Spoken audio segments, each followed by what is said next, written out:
This is Izzat, postpartum wellness expert, physical therapist, and self-love coach.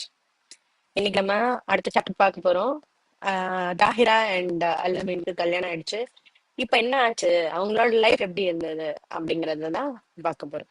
So யூஸ்வலா நம்மளுக்கு Cinderella ஸ்டோரியா இருக்கட்டும், ஏதோ ஒரு நம்ம சின்ன வயசுல பார்த்த எல்லா ஸ்டோரியிலுமே என்ன, ஒரு பிரின்ஸ் வந்து பிரின்சஸ வந்து மேரேஜ் பண்ணிக்கிட்டா அதுக்கப்புறம் ஹாப்பி எவர் ஆஃப்டர் இப்படிதான் வந்து நம்ம கேட்டு பழகிறோம்.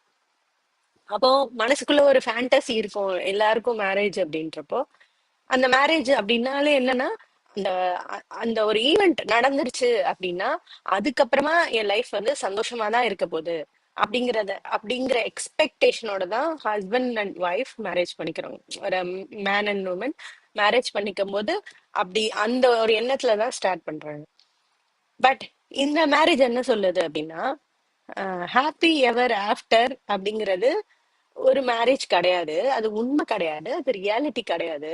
ஆர்டினரி மொமெண்ட்ஸ்ல தான் ஒரு ரிலேஷன் சர்வைவ் ஆகுது அப்படின்னு சொல்லுது. ஸோ அந்த வீட்ல ஒரு ஹஸ்பண்ட் அண்ட் ஒய்ஃப் இருக்கிற ஒரு வீட்ல மெயினா என்ன இருக்கணும் அப்படின்னு கேட்டீங்கன்னா, அமைதி, பீஸ். ஒருத்தருக்கு இன்னொருத்தர் பீஸா இருக்கிறது தான் அந்த மேரேஜோட எசன்ஸ். ஆனா இப்போ நீங்க யார கல்யாணம் பண்ணிக்கிட்டவங்க கேட்டாலும் மேக் மீ ஹாப்பி, இதுதான் வந்து நினைச்சிட்டு கல்யாணம் பண்றோம். என்னன்னா, என்ன என்ன யாரோ சந்தோஷப்படுத்துறதுக்கு ஒருத்தர் வராங்க. அது மேலா இருக்கட்டும் ஃபீமேலா இருக்கட்டும், ரெண்டு பேரோட எக்ஸ்பெக்டேஷன் இதுதான். அது பொண்ணா இருந்தா என்ன எக்ஸ்பெக்டேஷன், இனிமே எனக்கு எல்லாத்தையுமே என் ஹஸ்பண்ட் தான் பாத்துக்க போறாரு அப்படிங்கறது. பையனா இருந்தா இனிமே என் ஒய்ஃப் தான் என்ன எல்லாமே செஞ்சு கொடுக்க போறா அப்படின்னு ஹஸ்பண்டும். ஸோ ஒரு ரெண்டு ரெண்டு பேர் சேரும்போது கம்ப்ளீட்டா ரியாலிட்டிலே இல்லாத எக்ஸ்பெக்டேஷனோட சேர்றாங்க. அப்போ ஹியூமன்னா எப்படி இருப்போம், நல்லதும் இருக்கும் கெட்டதும் இருக்கும். ஹனிமூன் ஃபேஸ் வரைக்கும் என்ன தெரியும், நல்லது மட்டும்தான் தெரியும் கண்ணுக்கு. அதுக்கப்புறம் தான் இவங்க ரியல் ஹியூமன் அப்படிங்கிறது புரிய ஆரம்பிக்கும். ஹனிமூன் ஃபேஸ் வரைக்கும் என்னது, that is stage one. Stage ஒன்ல என்ன இருக்கும், அட்ராக்ஷன் இருக்கும், கெமிஸ்ட்ரி இருக்கும், என்ன தப்பு பண்ணாலும் மன்னிக்கிற மனப்பான்மை இருக்கும், என்ன என்ன கேட்டாலும் செய்யற ஆசை இருக்கும். பட் செகண்ட் ஸ்டேஜ்ல என்ன ஆகும், அது அந்த டோபமின், அந்த ஹார்மோன்ஸ் எல்லாம் ஃபேட் ஆக ஆரம்பிக்கப்போ என்ன ஆகும்னா, the real person will be shown to you. Real person எப்பவுமே எப்படி இருப்பாங்க, நல்லதும் இருக்கும் கெட்டதும் இருக்கும். ஸோ அந்த நல்லது கெட்டது தெரியும் போது உங்களோட எக்ஸ்பெக்டேஷன் ஒண்ணு இருந்துச்சுல்ல, அது மீட் பண்ணாது. எவ்வளவு பெரிய எக்ஸ்பெக்டேஷன், எவ்வளவு பெரிய நல்லவங்களா இருந்தாலும், உலகத்திலேயே சக்சஸ்ஃபுல்லான பர்சனா இருந்தாலும், அவங்களுக்கு அவங்களுக்கான கேரக்டர் அவங்க கிட்ட இருக்கும். அண்ட் ஒரு வெளியில நீங்க பாக்குறதும் உள்ள ஒரு ரிலேஷன்ஷிப்குள்ள வரும்போதும் தேர் இன் டூ, என்ன சொல்றது, இப்போ கிரிக்கெட் விளையாடுறவங்கள பாக்குறதுக்கும் நம்மளே போயிட்டு விளையாடுறதுக்கும் டிஃபரன்ஸ் இருக்கு இல்லையா, அந்த டிஃபரன்ஸை தான் நீங்க பாப்பீங்க. அப்போ என்ன தோணும்னா, இந்த மேரேஜ் ஃபெயில் ஆயிடுச்சுன்னு தோணும். ஃபர்ஸ்ட் வர்றது டிசப்பாயின்மெண்ட்ஸ் தான். அப்ப நீங்க நம்ம நினைச்ச ஃபேண்டசிக்குள்ள இவங்க இல்ல அப்படிங்கறது தெரிய வரும். அந்த ஃபேண்டசிக்குள்ள இல்லைன்னு தெரிஞ்சோன்னா அந்த டிசப்பாயின்மெண்டா மாறும், டிசப்பாயின்மெண்ட் ஈகோவா மாறும், ஈகோ வந்து அந்த வீட்டுல இருக்க நிம்மதியை எடுத்துரும். ஸோ டிசப்பாயின்மெண்ட் வந்ததுக்கு காரணமே என்ன, எக்ஸ்பெக்டேஷன். எக்ஸ்பெக்டேஷன்னாலே நெகட்டிவ் எனர்ஜி தான். என்னன்னா, ஒருத்தவங்க நம்மளுக்கு என்ன தருவாங்க அப்படின்னு நினைச்சு போகும்போது அந்த இடத்துல என்ன ஆகுது அப்படின்னு கேட்டீங்கன்னா, expectation creates negative energy and it gives you back negative energy. So அப்ப எக்ஸ்பெக்ட் பண்ணாம எப்படி வாழ்றது அப்படின்னு கேக்குறீங்கன்னா, எக்ஸ்பெக்டேஷன்ங்கிறத விட ஒரு ஃபேமிலிக்குள்ள நீங்க போறீங்க அப்படின்னா, மேக் மீ ஹாப்பி அப்படிங்கிறது கிடையாது. ஹவு ஐ ஃபர்ஸ்ட் நான் ரொம்ப சந்தோஷமான ஒருத்தரா என்ன நான் பாக்குறேன், நான் என்ன சந்தோஷமா வச்சிருக்கேன், அதுக்கு எனக்கு எக்ஸ்டர்னலா எதுவுமே தேவையில்லை. நான் என் மனசார சந்தோஷமா இருக்கேன் அப்படிங்கிறப்போ அந்த ஹாப்பினஸை இன்னொருத்தரோட ஷேர் பண்றேன். இப்படி நினைச்சு நீங்க மேரேஜ் பண்ணா மட்டும்தான் அந்த மேரேஜ் சக்சஸ்ஃபுல்லான மேரேஜா மாறும். இல்லனா இது ஒரு ஈகோ ட்ராப் மாதிரி, எப்படின்னா ஒரு லூப் மாதிரி. இல்ல மாட்டிக்கிட்டு இந்த லூப்குள்ளேயே இருப்பீங்க. growth எப்ப நடக்கும் அப்படின்னு கேட்டீங்கன்னா, ரெண்டு பேரும் சேர்ந்து க்ரோ ஆகணும்னு நினைக்கும் போது மட்டும்தான் இந்த லூப் விட்டு வெளியில வர முடியும். ஒருத்தர் க்ரோ ஆகிறது பிடிக்கல, ஒருத்தருக்கு க்ரோ ஆகணும் அப்படின்னு நினைச்சா கூட இந்த லூப்லயே தான் இருப்பீங்க. அப்போ இந்த லூப்ல இருந்து எக்ஸிட் ஆகாத வரைக்கும் உங்களால, இந்த எக்ஸிட் ஆகாத வரைக்கும் ரெண்டு பேருக்குமே growth இருக்காது. So expectation leads to negative marriage and negative emotions இந்த மேரேஜ் இன்சைட் த ரிலேஷன்ஷிப். அதை மாத்துறதுக்கு என்ன பண்ணணும்? I am a happy person, already I am a happy person, I am going to share that happiness with anybody and everybody. யாரெல்லாம் நான் பாக்குறேனோ அந்த வீட்ல, யார நான் கல்யாணம் பண்ணிருக்கணும், யாரு வீட்ல நான் இருக்கேனோ அவங்க எல்லார் கூடயும் என்னோட ஹாப்பினஸ் நான் ஷேர் பண்ண போறேன் அப்படின்னு நினைக்கும் போது your life will turn into a magic. அப்ப நீங்க எக்ஸ்டர்னலா யார்கிட்டயும் என்ன சந்தோஷப்படுத்துன்னு நீங்க நிக்கல, நீங்க ஒரு பெகரா நிக்கல, யூ ஆர் கிவிங் எவ்ரிபடி. அப்போ எப்பவுமே givers are praised, givers are magnetic. அப்போ கிவர்ஸ் தான் எல்லாருக்கும் எப்பவுமே எப்படி தெரிவாங்க? அட்ராக்டிவா தெரிவாங்க, மேக்னெட்டிக்கா இருப்பாங்க. ஏன்னா அவங்களுக்கு கொடுக்கறதுக்கு நிறைய இருக்கு. சோ இது இந்த மாதிரி நீங்க இருக்கப்போ அது அந்த லைஃப் எப்படி இருக்கும்னா, ஆஹ் ரெண்டு பேர் கை கோத்துட்டு சந்தோஷமா நடந்து ஒரு வாக் போனா எப்படி இருக்கும்? அந்த மாதிரி இருக்கும். அதுவே எக்ஸ்பெக்டேஷனோட நீங்க ஒரு மேரேஜ் பண்ணும்போது, ஒருத்தர் வந்து இன்னொருத்தரை தோல்ல தூக்கிட்டு நடந்து போனா எப்படி இருக்கும்? அந்த மாதிரி இருக்கும் அந்த life. So you are giving some burden to somebody. அதை அத வந்து எவ்வளவு நாள் டாலரேட் பண்ண முடியும்? கொஞ்ச நாள் தான்.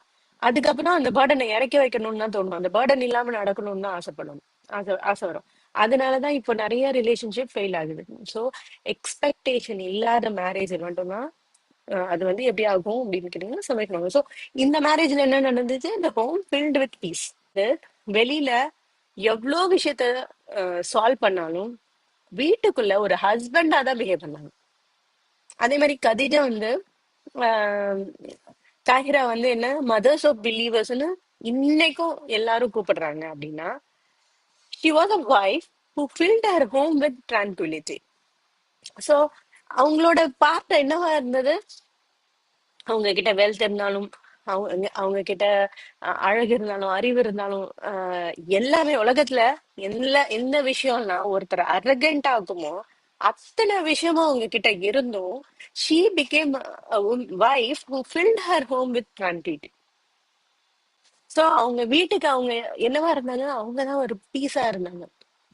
அவங்க மூலமா தான் அந்த வீட்டுக்கே அமைதி வந்தது. சோ ரெண்டு பேருமே அவங்களோட பார்ட் 100% செஞ்சாங்க. So there is no competition between both of them. அவங்க ரோல் அவங்க புரிஞ்சு நடந்துக்கிட்டாங்க. எல்லாருக்கும் என்ன பெரிய பெரிய பேட்டில்னா ஞாபகம் இருக்கும், ஆனா சின்ன சின்ன விஷயங்களை நம்ம மறந்துருவோம். இந்த இந்த வீட்ல என்ன நடந்தது? சின்ன ஆர்டினரி மூமெண்ட்ஸ்ல தான் ஒரு ஷேர் ரெஸ்பான்சிபிலிட்டியா இருக்கட்டும், குழந்தைங்களை வளர்க்கறதா இருக்கட்டும், லாஸா இருக்கட்டும், டிக்னிட்டி, இவங்க ரெண்டு பேரும் அதை ஷேர் பண்ணிட்டாங்க எல்லா மூமெண்ட்லயும். இந்த கல்யாணம் ஆனதுக்கு அப்புறமா அவங்களுக்கு ஒரு பையன் பிறக்கிறான். பிறந்த கொஞ்ச நாள்லயே இறந்துட்டான். அந்த பையன் இறந்ததுக்கு அப்புறம் ரெண்டு பேரும் தாங்க முடியாத துக்கத்துல இருக்காங்க. அதுக்கப்புறம் திரும்பவும் பிரெக்னென்ட் ஆகுறாங்க, திரும்ப ஒரு பையன், ஆண் குழந்தை வந்து பிறக்குது. அந்த ஆண் குழந்தையும் இறந்து போகுது. ஸோ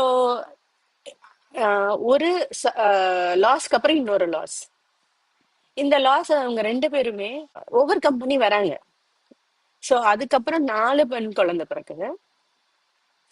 ஸோ மொத்தம் அவங்களுக்கு 6 குழந்தை, அதுல 2 குழந்தை இறந்துருது, ஆண் குழந்தை.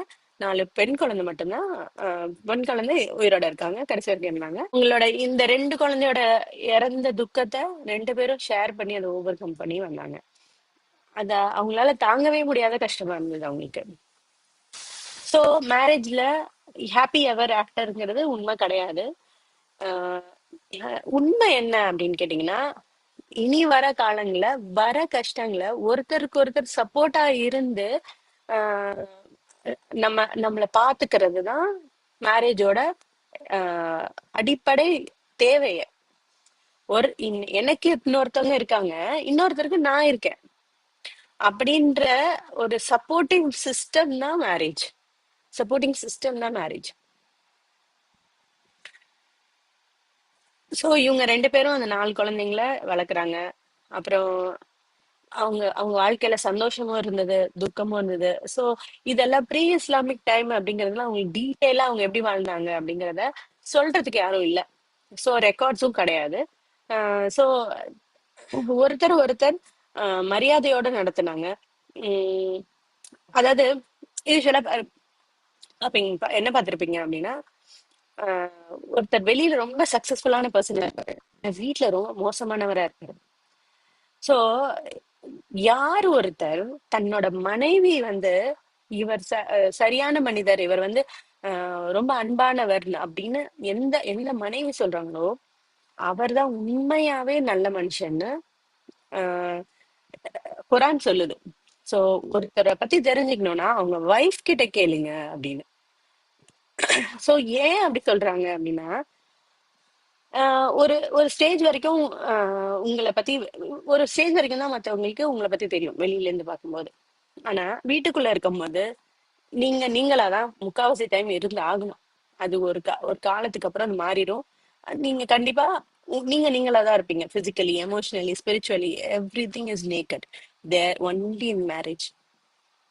சோ அப்போ உங்களோட நல்லதும் தெரியும் கெட்டதும் தெரிஞ்ச ஒருத்தரால மட்டும்தான் என்ன பண்ண முடியும், நீங்க நல்லவரா கெட்டவரான்னு கணிக்க முடியும். அது ஆணா இருந்தாலும் சரி, பெண்ணா இருந்தாலும் சரி. சோ அப்போ யாருக்கு தெரியும் உண்மையே? உண்மையாவே ஒருத்தர் யாருங்கிறது தன்னோட மனைவிக்கும், மனைவியை பத்தி கணவனுக்கும் தான் தெரியும். சோ அதனாலதான் ஒருத்தர் நல்லவங்களா கெட்டவங்களா அவங்க வைஃபை கேளுங்கன்னு சொல்றாங்க. நம்மெல்லாம் இப்ப எப்படி ஒருத்தர் நல்லவங்களா கெட்டவங்களான்னு முடிவு பண்றோம், வெளியில எப்படி இருக்காங்கன்னு பார்த்துதான் முடிவு பண்றோம். சோ அந்த காலத்துல எல்லாம் வெளியில எப்படி இருக்காங்கன்னு பார்த்து முடிவு பண்ணல, வீட்டுல எப்படி இருக்காங்கன்னு பார்த்து தான் முடிவு பண்ணணும். ஒருத்தர் அன்பா இருக்கிறதும் மன்னிக்கிறதும் ஆஹ் அதுதான் வந்து வீட்டுல அமைதி உருவாக்குது. இது எல்லாமே நான் சொல்றது ரியல் மேரேஜ்க்கு, டாக்ஸிக் மேரேஜ்க்கு கிடையாது. Character matters most at home. So கேரக்டருங்கிறது எங்க அதிகமா ரிவீல் ஆகணும்? வீட்ல தான் ஃபர்ஸ்ட். அதுக்கப்புறம் தான் இல்ல வெளியில. ஸோ நீங்க வீட்ல எப்படி இருக்கீங்களோ அதுதான் உண்மையான நீங்க. வெளியில எப்படி இருக்கீங்களோ அது it's என்ன சொல்றது, நீங்க போட்டுக்கிற dress for others. Marriage life போயிட்டு இருக்கு, அவங்க சந்தோஷமா இருக்காங்க, கவலையும் இருக்கு சந்தோஷமும் இருக்கு, எல்லாத்தையும் அவங்க ஃபேஸ் பண்ணி வந்துட்டு இருக்காங்க. அப்போ அல்லமீன் வந்து ஒரு டைம்ல எப்படி இருக்காங்கன்னா, அவங்களோட கம்யூனிட்டி பார்க்கும்போது, அவங்களோட சொசைட்டி பார்க்கும்போது, அங்க இருக்க மக்களை பார்க்கும்போது ஏன் எல்லாரும் இவ்வளவு இக்னரண்டா இருக்காங்க, ஏன் இவங்களுக்கெல்லாம் நல்லது புரிய மாட்டேங்குது, இவங்களுக்கு எப்படி அதெல்லாம் சொல்றது, இந்த சமூகத்தை பார்க்கும்போது எனக்கு ரொம்ப கவலையா இருக்கு அப்படின்னு சொல்லி மனசு உடைஞ்சு போறாங்க. மனசு உடைஞ்சு போய் ஆஹ் ஹிராங்கிற ஒரு கேவ், அந்த கேவ்ல போய் உட்கார்றாங்க. எப்பவுமே ஒரு 2-3 டேஸ் சாப்பாடு எடுத்துட்டு போயிட்டு அங்கேயே இருந்துட்டு கொஞ்ச அந்த அந்த டைம் அவங்களுக்கு எப்ப திரும்பி வரணும்னு தோணுதோ அப்ப வருவாங்க. சோ இந்த டைம்ல எல்லாரும் வந்து தாகிராவ ஏதோ நீ பண்ணிட்ட, நீ வந்து சந்தோஷமா தனியா போற அளவுக்கு ஏதோ உங்க 2 பேருக்குள்ள ப்ராப்ளம் ஆயிடுச்சு அப்படின்லாம் நிறைய பேர் அவங்க காதுபட பேசினாங்கன்னா கேட்டாங்கன்னா. But she didn't worry about all that. அவங்க ஹஸ்பண்டுக்கு ஸ்பேஸ் வேணும்னு நினைக்கிறப்போ அந்த ஸ்பேஸ கொடுக்கிற ஃபர்ஸ்ட் ஆளா அவங்க. Actually she is giving the space for him to be himself. அந்த ஒரு விஷயத்த அவங்க ரொம்ப அழகா பண்ணியிருக்காங்க. அவங்களுக்கு புரியல ஏன் இப்படி இருக்காங்கன்னு, but still she supported him. The spouse encouragement can strengthen the heart. So எதுக்குன்னு புரியல, ஏன் போறாங்கன்னு தெரியல, but still she trust her husband. அவங்க அப்படி பண்ணாங்கன்னா அதுக்கு ஏதோ காரணம் இருக்கு. அந்த அளவுக்கு அவங்க 2 பேருக்குள்ள நம்பிக்கை இருந்தது. இது எப்ப நடக்குது? கல்யாணம் ஆகி உடனே நடக்கல, 10 இயர்ஸ் கழிச்சு 15 இயர்ஸ் கழிச்சு நடக்குது. அப்போ யோசிச்சு பாருங்க. ஃபர்ஸ்ட் இயர்ல மேபி நீங்க பண்ணிடுவீங்க. இன்னும் எப்படியாவது எதுலயாவது ஒரு விஷயத்துல பழி வாங்கணும்னு தான் தோணும். இது கரெக்ட் இல்ல, அது கரெக்ட் இல்ல, இது தப்பு, அது சரி, எதையாவது நம்மளோட ஒப்பீனியனை கொடுத்துட்டே இருக்கணும்னு தோணும். அந்த மாதிரி இல்லாம அவங்க அந்த 15 இயர்ஸ் கழிச்சும் அவங்க ஒரு இடத்துக்கு போறாங்க. எதுக்காகன்னு தெரியாமையே அவங்க என்ன நினைக்கிறாங்களோ அதை அவங்க பண்ணட்டும் அப்படின்னு சொல்லி அவங்களால அமைதியா இருக்க முடிஞ்சிருக்கு. இன்னைக்கு நம்மளால முடியுமா? ஸோ ஒரு ஸ்பௌஸோட வேலை என்ன? ஸ்பௌஸோட வேலை ரெண்டு பேரோட இதயமும் கடவுளை நோக்கி போறத மையமா வச்சுதான் அவங்க வாழ்க்கையே வாழ்ந்திருக்காங்க. சோ எவ்வளவு க்ளோஸா கடவுள்கிட்ட போறோம், அதுக்கு ரெண்டு பேரும் எப்படி ஹெல்ப் பண்ணிக்கிறோம், இதுதான் அவங்க வாழ்ந்த வாழ்க்கை. சோ அந்த மாதிரி ஹிரா கேவ்ல அவங்க இருக்கும்போது தனியா உட்கார்ந்து நிறைய டைம் அவங்க யோசிக்கிறதுக்காக தன்னை யோசனை, அதாவது தனி செல்ஃப் அவேர்னஸ், அந்த ரிஃப்ளெக்ஷன், செல்ஃப் ரிஃப்ளெக்ஷன், அதுக்காக அவங்க யூஸ் பண்ணியிருக்காங்க. அந்த டைம் யூஸ் பண்ணப்போ ஏஞ்சல் ஏஞ்சல்ஸ் வந்து வராங்க. அவங்க முன்னாடி கண்ணு முன்னாடி ஒரு பெரிய விங்ஸ் வச்சுட்டு ஒரு ஏஞ்சல் வந்து ஹக் பண்றாங்க. ஹக் பண்ணோன்னே இவங்களுக்கு பயங்கர பயம் வந்துருச்சு. அந்த இடத்துல இருந்து ஓடி வராங்க. ஓடி கை கால்லாம் நடுங்கி ஓடி வந்து வீட்டுக்குள்ள கதிஜா தாஹிரா கிட்ட போறாங்க. தாஹிரா கிட்ட போய் என்ன கவர் பண்ணு அப்படின்னு கத்துறாங்க. கவர் பண்ணு, கவர் பண்ணுன்னு. அவங்க ஏன் இதுக்கு எல்லாம் கேட்கல, உடனே ஹக் பண்ணிட்டு காம் காம் டவுன் பண்றாங்க. காம் டவுன் பண்ணிட்டு இருக்கும்போது இவங்க இந்த மாதிரி நான் ஏஞ்சலை பார்த்தேன் அப்படின்னு சொல்றாங்க. பார்த்தேன் அப்படின்னு சொன்னா, இன்னைக்கு உங்க ஹஸ்பண்ட் வந்து உங்ககிட்ட நான் ஏஞ்சலை பார்த்தேன் அப்படின்னு சொன்னா நீங்க உடனே என்ன பண்ணுவீங்க? ஃபர்ஸ்ட் சிரிப்பீங்க, இல்ல உங்களுக்கு ஒரு வேலை இல்லைன்னு சொல்லுவீங்க, இல்ல மாக் பண்ணுவீங்க, இல்ல டீஸ் பண்ணுவீங்க, இல்ல அதெல்லாம் ஒண்ணும் இல்ல அப்படின்னு சொல்லி அதை ரிஜெக்ட் பண்ணிடுவீங்க. இது எதையுமே தாஹிரா பண்ணல. அவங்க என்ன பண்ணாங்கன்னா அவங்களோட கேரக்டரை அவங்களுக்கு ரிமைண்ட் பண்ணாங்க. நீங்க வந்து ஆர்ஃபன்ஸ பாத்துக்கிறீங்க, நீங்க வந்து புவர் பீப்புளுக்கு எப்பவுமே கொடுக்குறீங்க, நீங்க மத்தவங்க கிட்ட அன்பா இருக்கீங்க, மத்தவங்க கிட்ட ஹானஸ்டா இருக்கீங்க, ட்ரஸ்ட்வர்தியா இருக்கீங்க, உங்களுக்கு அந்த மாதிரி இழிவு தர்ற மாதிரி ஒரு விஷயம் வாழ்க்கையில நடக்கவே நடக்காது அப்படின்னு சொல்றாங்க. இது ஒரு கல்யாணம் ஆகி 10 இயர்ஸ் கழிச்சு உங்க ஹஸ்பண்ட் இப்படி ஓடி வந்தா உங்களால இப்படி சொல்ல முடியுமா? முதல்ல ஒரு ஹஸ்பண்டால நான் பயந்துட்டேன்னு போய் ஒய்ஃப் கிட்ட சொல்ல முடியுமா? சோ அவங்களுக்குள்ள இருந்த எமோஷனல் மெச்சூரிட்டி எந்த அளவுக்கு இருந்தது பாருங்க. எமோஷனல் இன்டெலிஜென்ஸ், அதாவது இவங்க எமோஷனலி வல்னரபிளா இருந்திருக்காங்க, அவங்க சப்போர்ட்டிவா இருந்திருக்காங்க. மென் மென் வந்து எமோஷனலி வல்னரபிளா இருக்கிறது ரொம்ப ரொம்ப ரொம்ப ரொம்ப என்ன சொல்றது, அஹ், அதிசயம், அபூர்வம்னே சொல்லலாம். எப்படி வேணா இருந்துருவாங்க, பிசிக்கலா பெர்ஃபார்மன்ஸ் பண்ணிடுவாங்க, எல்லாமே பண்ணிடுவாங்க, பட் எமோஷனல் வல்னரபிலிட்டி மென்னுக்கு ஈஸியா வராது. அதே மாதிரி ஆஹ் இப்- ஆஹ் இவங்க எப்படி இருந்திருக்காங்க, சப்போர்ட்டிவ். அந்த டைம்ல அவங்கள மார்க் பண்ணாம இருக்கணும் அப்படின்னா, ஒரு 15 இயர்ஸ் மேரேஜ்ல இருக்கணும் அப்படின்னா கண்டிப்பா அவங்க லவ் பண்ண ஒருத்தருக்கு மேல ரெஸ்பெக்ட் இருந்திருக்கணும், ட்ரஸ்ட் இருந்திருக்கணும். கண்டிப்பா பொய் சொல்ல மாட்டாங்கங்கிற எண்ணம் இருந்ததுனாலதான் அவங்களால அப்படி பேச முடிஞ்சது. சோ அவங்களோட ரீஅஷூரன்ஸ் அந்த டைம்ல, அவங்க கொடுத்த ரீஅஷூரன்ஸ், உங்களுக்கு அந்த மாதிரி எல்லாம் நடக்காது அப்படின்னு சொன்னப்போ திரும்பவும் அந்த ஏஞ்சல் வீட்டுக்குள்ள வராங்க. வந்து ரீட் அப்படின்னு சொல்றாங்க. உன்னை உன்னை படைத்த கடவுளின் பேரில் ஓதுகிறாங்க அப்படின்னு. ஆக்சுவலி இவங்களுக்கு எழுத படிக்க தெரியாது, அல்ல மீனுக்கு எழுதவும் தெரியாது, படிக்கவும் தெரியாது. எனக்கு எழுத படிக்க தெரியாதே அப்படின்னு சொல்றாங்க. திரும்பவும் அதே வேர்ஸ ரிப்பீட் பண்றாங்க, read in the name of Allah அப்படின்னு. சோ என்னன்னா அதுதான் ஃபர்ஸ்ட் ரிவிலேஷன் ஆஃப் குரான். எப்ப வந்தது? சோ அந்த 15 இயர்ஸ்ல அவங்களோட மேரேஜ்ல ஹிராங்கிற குகையில இருக்கும்போது ஏஞ்சல் மூலமா வந்த ஃபர்ஸ்ட் ரிவிலேஷன், ஃபர்ஸ்ட் வேர்ட். இப்படி வந்து ஒருத்தர் தன்னோட மனைவி கிட்ட சொல்லும்போது அவங்க ஏத்துப்பாங்களா மாட்டாங்களா? யார வேணா நீங்க உங்க ஃபேமிலியில ஒத்துக்க வச்சுக்க முடியும். அதாவது ஃபேமிலியில ஒருத்தரை ஒத்துக்க வைக்கிறது, உங்களை பெருமையா நினைக்க வைக்கிறது, உங்களை நம்புறதுங்கிறது ஈஸியான விஷயமே கிடையாது. நம்ம கூட யார் இருக்காங்களோ அவங்கதான் ஃபர்ஸ்ட் நம்ம நம்ப மாட்டாங்க. நீங்க என்ன ஐடியா சொன்னாலும் அதெல்லாம் நடக்காது, அதெல்லாம் முடியாது அப்படின்னு ஃபர்ஸ்ட் சொல்றவங்க நம்ம ஃபேமிலியில நம்ம யாரை நம்புறோமோ அவங்களா தான் இருப்பாங்க. 90% of the time successful people கூட இருந்த எல்லாருமே இதை தான் சொல்லியிருக்காங்க. அதையும் தாண்டி வள்ளுவன் வாசகி மாதிரி, பதிஜாவும் அல்லமீனும். சோ இவங்க இவங்க ரெண்டு இவங்க என்ன பண்ணிருக்காங்க அப்படின்னா, சப்போர்ட்டிவான ஒய்ஃபா இருந்ததுனால அவங்க சொன்ன உடனே அதை அக்செப்ட் பண்ணிக்கிட்டாங்க. ஆமா, அது உண்மைதான் அப்படின்னு. அவங்க ரெண்டு பேரும் சேர்ந்து வராகன்னு ஒரு ஸ்காலர், ஏற்கனவே சொன்னேன்ல, அந்த ஸ்காலர் கிட்ட போறாங்க. அவருக்கு ஏன் அவர்கிட்ட போறாங்கன்னா, அவருக்கு தான் வந்து காஸ்பல் தெரியும், ஓல்டு ஸ்கிரிப்சர்ஸ் எல்லாம் அவருக்கு தான் தெரியும். சோ இப்போ இது உண்மையா, இது கரெக்டான விஷயம் தானா அப்படின்னு அவங்க கன்ஃபார்ம் பண்ணிக்கிறதுக்காக வராகா கிட்ட போறாங்க. சோ இந்த ரிவிலேஷனுக்கு அப்புறமா கதீஜா இறந்துடுறாங்க. திடீர்னு சிக்காயி இறந்துடுறாங்க.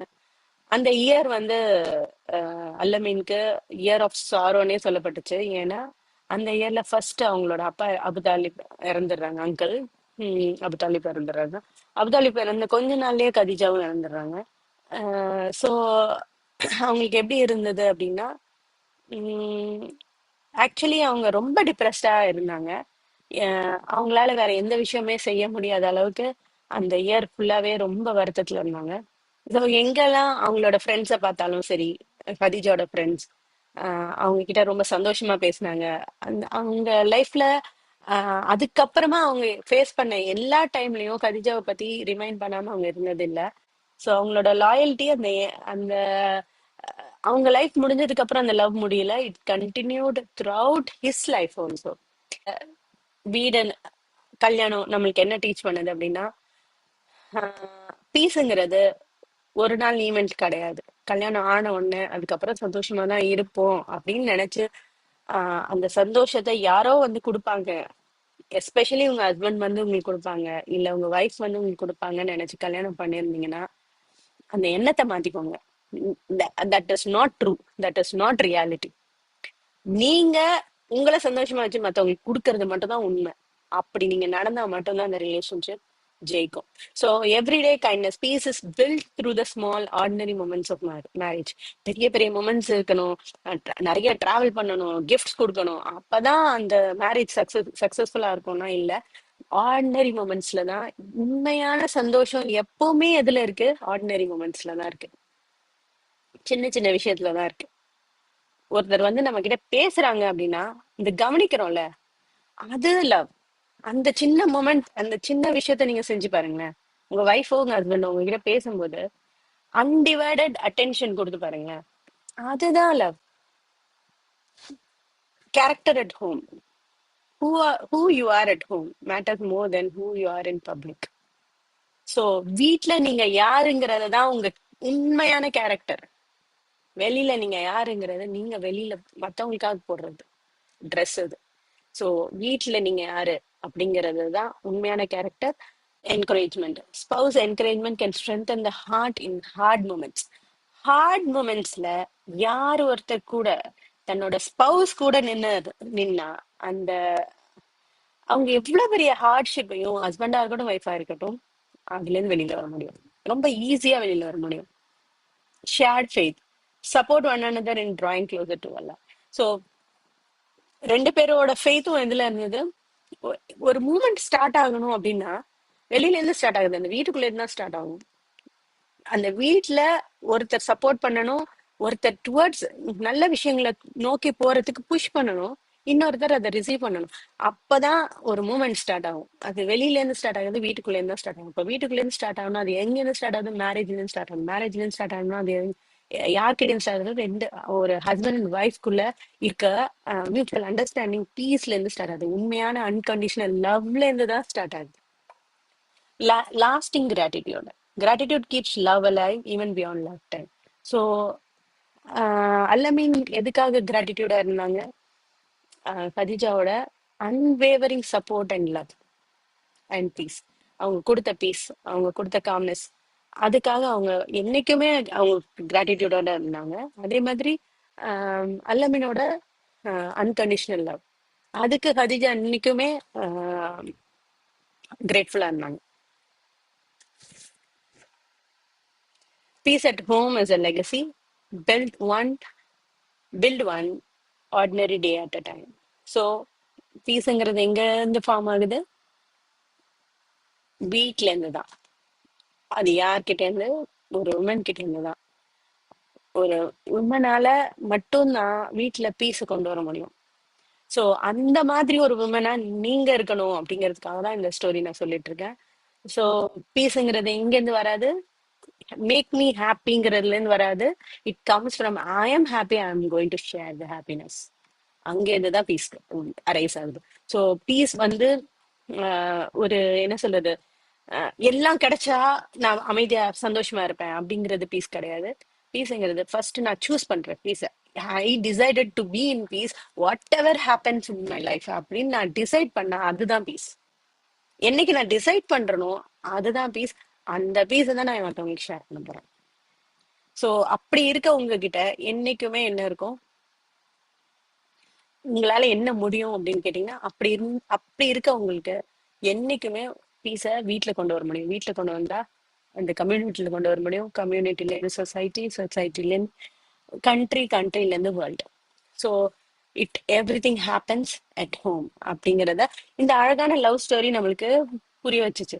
அவங்க உம் ரெண்டு பேரும் வாழ்ந்தது கொஞ்ச நாள் தான் அப்படின்னாலும் அவங்க இந்த உலகத்துக்காக விட்டுட்டு போன விஷயம் நிறைய. இப்ப யூஸ்வலா இவங்களோட ஸ்டோரி எப்படி, சச்சின் டெண்டுல்கர்னா உங்களுக்கு எல்லாருக்கும் என்ன ஞாபகம் வரும்? Best cricketer.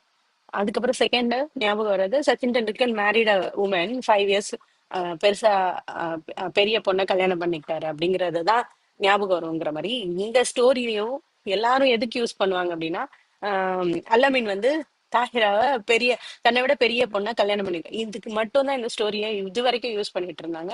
அது இல்லாம அதுக்குள்ள ஒரு லெகசி இருக்கு. அதுக்குள்ள வந்து ஹியூமனிட்டியை மாத்துன அந்த ஈவெண்ட்டுக்கு ஃபர்ஸ்ட் ஃபர்ஸ்ட் சப்போர்ட் பண்ணது யாரு? ஹதிஜா தான், தாஹிரா தான். தாஹிரா தான் ஃபர்ஸ்ட் ஃபர்ஸ்ட் ஒருத்தவங்க வந்து இந்த மாதிரி ஏஞ்சல் என்கிட்ட பேசுனாங்க அப்படின்னு சொன்னப்போ அதை மார்க் பண்ணாம, அதை கிண்டல் பண்ணாம அதை அப்படியே அக்செப்ட் பண்ணிக்கிட்டாங்க. அதனால இன்னைக்கு அவங்கள மதர்ஸ் ஆஃப் பிலீவர்ஸ் சொல்றோம். எப்படி இருந்த சொசைட்டினா, பொன் குழந்தை பிறந்தா புதைச்சிருவாங்க. ஃபுல்லா சிலைகளை வச்சுதான் வணக்கம் பண்ணிட்டு இருந்தாங்க காவால. சோ அவங்களுக்கு நல்லது எதுவும் தெரியாது, கெட்டது எதுவும் தெரியாது. எதெல்லாம் பாக்குறாங்களோ, எதெல்லாம் இப்போ சொல்றாங்களோ மத்தவங்க அதை தான் ஃபாலோ பண்ணிட்டு இருந்தாங்க. சோ அந்த மாதிரி ஒரு சமூகத்துல பிறந்த அவங்க திடீர்னு ஒருத்தர் வந்து நான் ஏஞ்சல் கிட்ட பேசினேன், ஏஞ்சலை பார்த்தேன், ஏஞ்சல் வந்து என்ன ஓத சொன்னாங்க, ரீட் பண்ண சொன்னாங்க அப்படின்னு சொல்றத உடனே நம்பணும் அப்படின்னா எந்த அளவுக்கு இன்டெலிஜென்ஸ் வேணும், எந்த அளவுக்கு ஒருத்தர் மேல நம்பிக்கை வேணும். அதனாலதான் even now she is called as mother of believers. So அன்னைக்கு அவங்க ஒரு வேலை சப்போர்ட் பண்ணி இமேஜின் பண்ணி சொல்றீங்க அப்படின்னு சொல்லியிருந்தாங்க அப்படின்னா அந்த இடத்துல அந்த லெகஸ், அந்த மூமெண்ட், அந்த ரிவிலேஷன் ஸ்டாப் ஆயிருக்கும். ஏன்னா ஒருத்தர் நம்பலைன்னா அதுக்கப்புறம் அது வராது. சோ அவங்களுக்கு நம்பிக்கையை கொடுத்தது யாரு? ஹதீஜா தான். உங்களை நீங்க செய்யுங்க, கோ ஃபார்வர்டுன்னு அவங்க சொன்னது ஹதீஜா தான்.